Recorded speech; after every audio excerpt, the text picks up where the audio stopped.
Hello, and welcome to Financial Fridays with Dawn, where I come to you live each and every Friday to empower you to live a happier, healthier, and wealthier lifestyle. So today's topic, I thought I'd go over a case study with a client that I've been working on all week. She's a woman in her mid-60s, and she wants to buy a second vacation home down in Florida. So at first, thought what immediately came to me was, okay, we have to get a mortgage so she could get a tax deduction. And here's a little bit background about the case. She lives on Social Security and a pension and some investment income. And she goes away about 3 or 4 months out of the year to Florida, and she's renting. So she thought it would be a smarter idea to actually purchase something so she could actually own something and have something to transfer on. My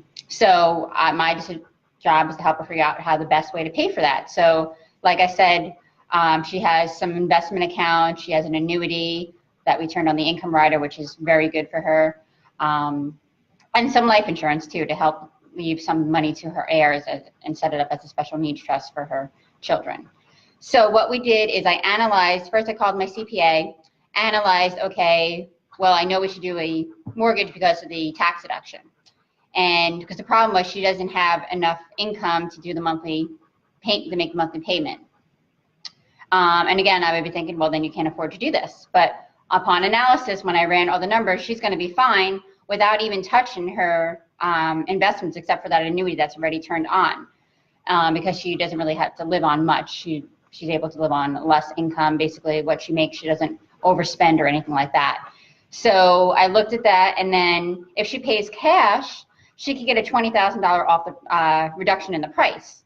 So we're looking at using her life insurance, some of that, because that'll be tax-free. Because another thing is she has a little tax situation because her investments have done so well.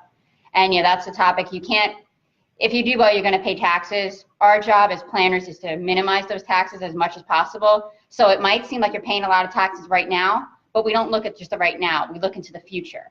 So you take the tax bullet for a little bit right now, and in the future it's going to look better. So I compared, let's do a 15 versus a 30 year. Because as everyone knows, well, if not a 30 year, you have a better tax deduction in those first 15 years than you do in a 15-year mortgage. So it would have cost like $18,000, and she would only got like an $1,100 deduction. I'm like, yeah, that's not really worth it. So maybe her cash idea might be a good way. So then I ran those numbers, still waiting to get the life insurance amount that we could actually take out. She has about $176,000, but we need to keep that policy in force, so we can't take that whole chunk. So then we have an investment account. She has an IRA, which we don't really want to touch because, again, taxes, we have to keep those low as well. And when I ran her minimum distributions, it's not going to affect her that much later on as it will if we take it big chunks now. She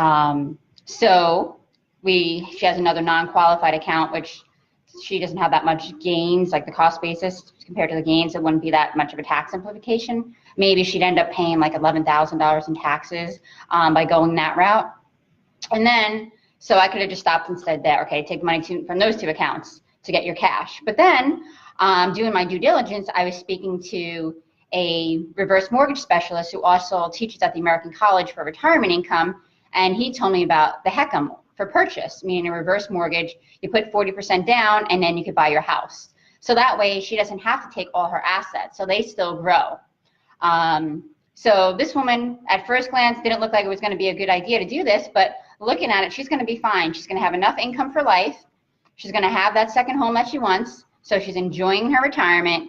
Because again, it's not all about saving all this money and not doing anything with it. You want to enjoy it while you're living.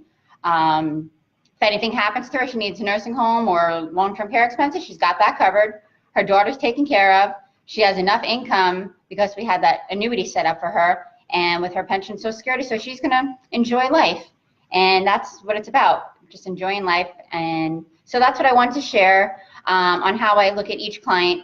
So typically, you might think one thing, but when in fact, when you actually get down to the nitty-gritty and consult with the experts, like the CPA and the reverse mortgage specialist, you actually find out better strategies to help your clients. So that's what I'm doing. I'm always finding new strategies or better ways to help them accomplish what they want to do in the most tax efficient manner, and to make sure that they're not going to upset their current lifestyle. So that's what I thought I'd share with you guys today. And if you have any other ideas you want me to talk about, anything about money related, just feel free to call me, 215-660-0288. If you'd like me to take a look at your situation and see if maybe you need help, what's the best way for you to buy your second home or any other financial matter, you could also go to my website, www.dsfinancialstrategies.com, or send me an email, dawn@dsfinancialstrategies.com. And as always, I continue to empower you to live a happier, healthier, and wealthier lifestyle. Enjoy your weekend.